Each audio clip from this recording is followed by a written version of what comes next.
ekiro kya leero Masindi municipality tukula nti tujja kuba nitukoma aba mayors hamwe their councillors. Tukula okoma Masindi municipality kutandikire saa zonyine zibeere emu kitweka kandi isi esokuba nesindika ebintu mu field oba different police stations zibeere saa emu zonyine ebintu bebiikireyo. Most polling stations o Masindi municipality already zina materials ezina kuba nizikolesebwa mu nkoma security eroho akandi kurona bakomesa nabo baruho otukuba ntura nti whether nyikyakara enjoye seniragwa but obwire bwikire bwire obo whether yabakiriya tukura nti twina abantu abakwika batano abakwende kikare kya bwa meya Masindi municipality no twina honorable Businge Ronald Kyomuhendo on ali incumbent kandi ali independent Amanyero Jas wa NRM Isaac Kabongomini wa FDC twina Mile Mateva wa independent twina Nasina Nakalema na wa independent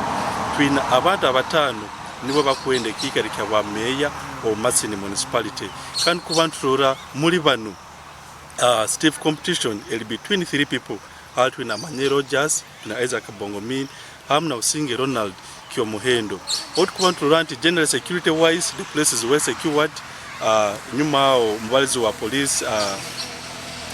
Manyirenka Solomon Mugisa akatugumya nti abantu bajja kwanda bakoma kurungi bajja kwanda with foot and motorized patrols ya ba police na ba mahe kandi ntura nti everything kijja kuba nikibata kurungi nkutu ya twashwaringiri. What kubantura nti Masindi municipality in a division zina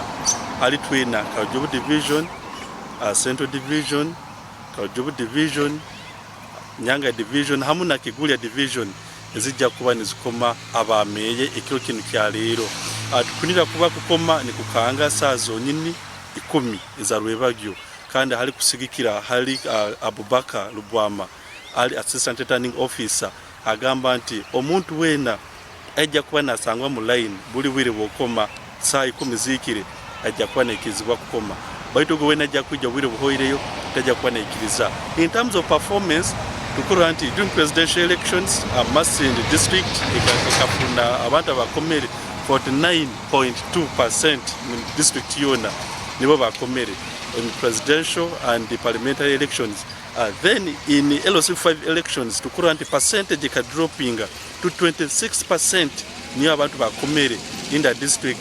So this time around tukumanya district oba municipality abantu ejja kuba bata mostly in turn up. But general tukurora nti nyikyakara abantu bakwija ndi bakoma omomu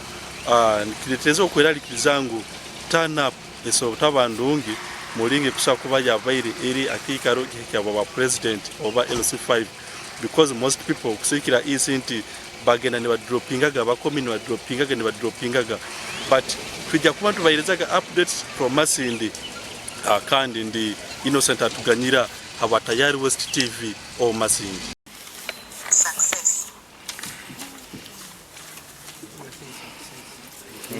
Success.